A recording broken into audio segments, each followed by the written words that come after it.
औज़ुबिल्लाहिमिनश्शैतानिर्रजीम बिस्मिल्लाहिर्रहमानिर्रहीम। जी नाज़रीन, प्रोफेसर मोहम्मद नईम अवान अत्तारी की तरफ से अस्सलामु अलैकुम वरहमतुल्लाहि वबरकातुहू। Pyramids group of colleges project of ELC की तरफ से आप सबको खुशामदीद कहता हूँ।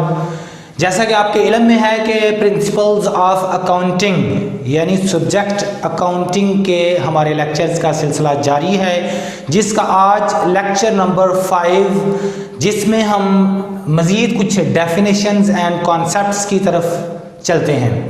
आज का लेक्चर बहुत अहम है इस लिहाज से क्योंकि जो पीछे हम डेफिनेशंस पढ़ चुके हैं, जिसमें इंट्रोडक्शन ऑफ अकाउंटिंग, अकाउंटिंग की डेफिनेशन, बिजनेस की डेफिनेशन, परचेज के रिलेटेड, सेल्स के रिलेटेड, गुड्स के रिलेटेड हमने डिस्कस किया।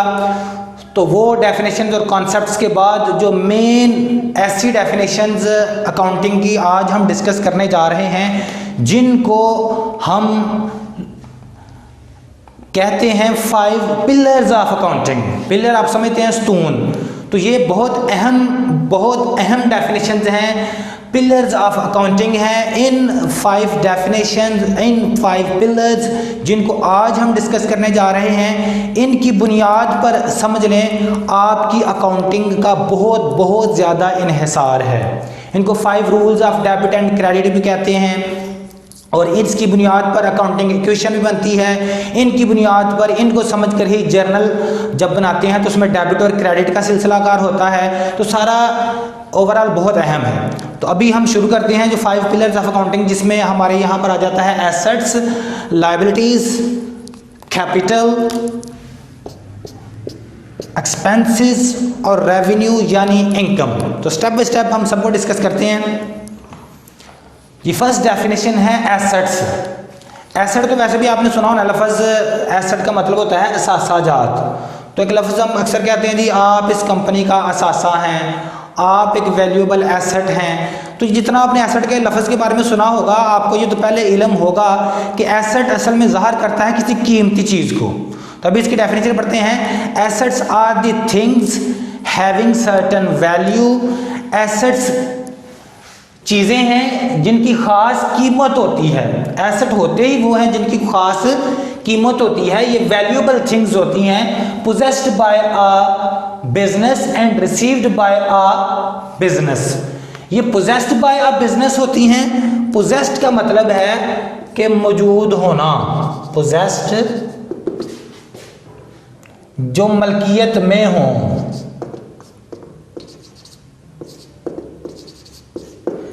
या कब्जा में होना।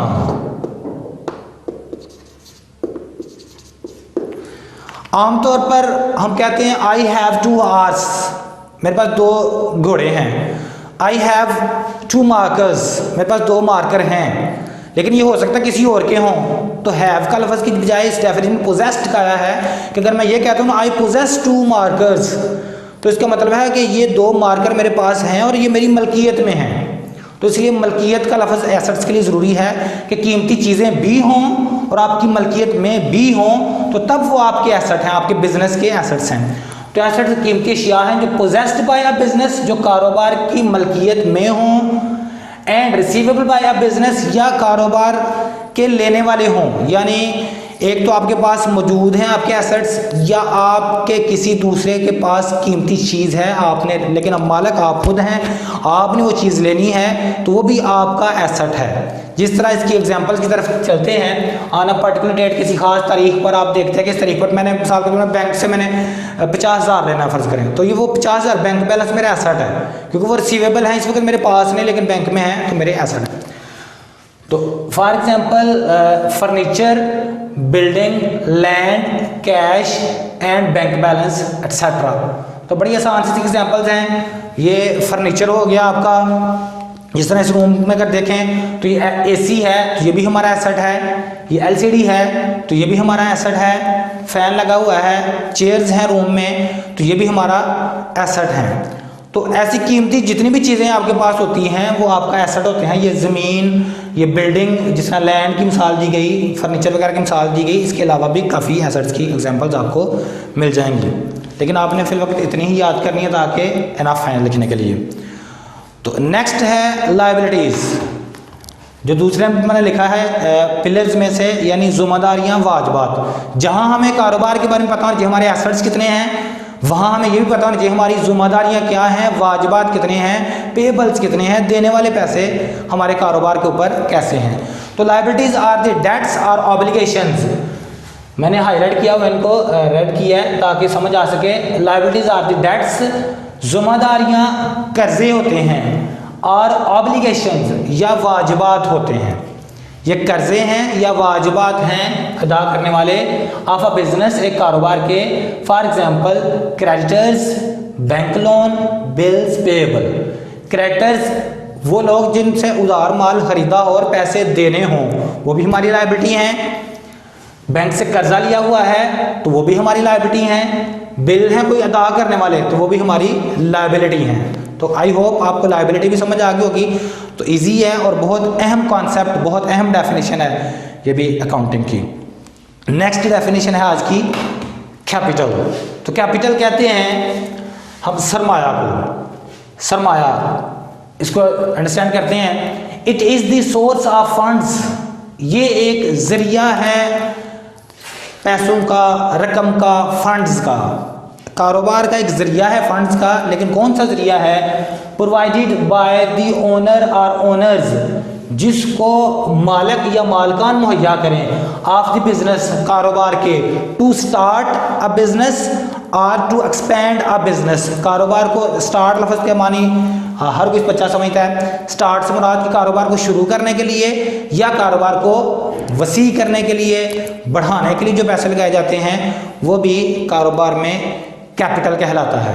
तो इसकी एग्जांपल, ये जो एक्सप्लेनेशन ही इसकी एग्जांपल है कि कारोबार मिसाल के तौर पर mister Ali has started a business with cash rupees 20,000, उसे अली ने कारोबार शुरू किया 20,000 से, तो ये उसका सरमाया है क्योंकि उसने कारोबार इस पैसे से शुरू किया है। तो capital can be in money and it can be in any form of other assets, ये और भी एसेट्स हो सकते हैं, तो इसको हम कैपिटल कहते हैं। आज की अहम तरीन नेक्स्ट जो डेफिनेशन है वो है एक्सपेंसेस, यानी अखराजात। Expenses are the cost of the goods and services. अखराजात जो हैं, ये मैंने लफ्ज़ कास्ट को मैंने रेड किया हुआ है ताकि इस डेफिनेशन में सिर्फ एक लफ्ज़ आपके जहन में बैठ जाए ना तो आपको समझ आ जाएगी कि मिसाल के तौर पर ये मार्कर है, इसको बनाने की एक लागत आई है, कास्ट मीन लागत, खर्चा। तो जो इसकी लागत आई है यही इसकी कास्ट है। ये 4 रुपये में मसाला बनता है और 5 रुपये का, वैसे मुझे पता मार्केट में महंगा है, एग्जांपल के तौर पर अगर 4 रुपये में बन रहा है तो ये इसकी लागत है, ये कास्ट इसका एक्सपेंस है। उसमें जो जो भी इसका खर्चा आ रहा है, उसमें मजदूरी है, उसमें मटीरियल है, उसमें ओवरहेड्स हैं एटसेट्रा।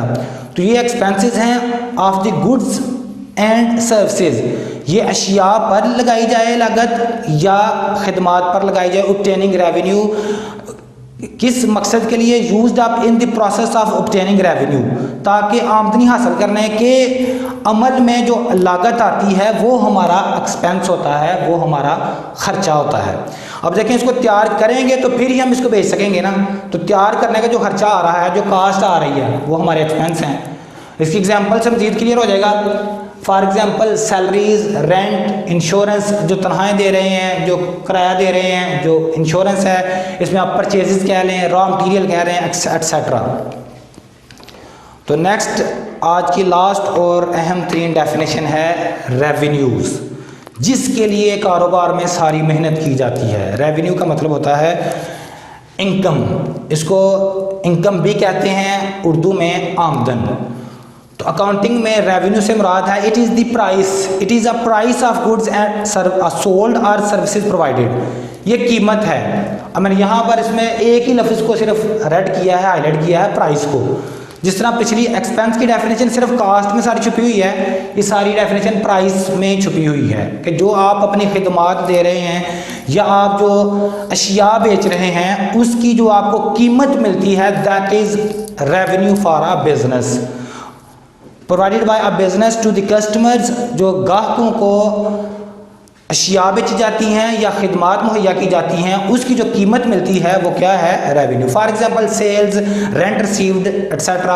अशिया सेल की गई तो ये अकाउंटिंग में रेवेन्यू आता है। रेंट रिसीव किया गया तो ये भी रेवेन्यू है। कमीशन रिसीव की गई ये भी रेवेन्यू है। और बहुत सी एग्जांपल्स हैं रेवेन्यू की, लेकिन आप आज के लिए 4 डेफिनेशन आपने इनको अच्छे तरीके से कर लेना है।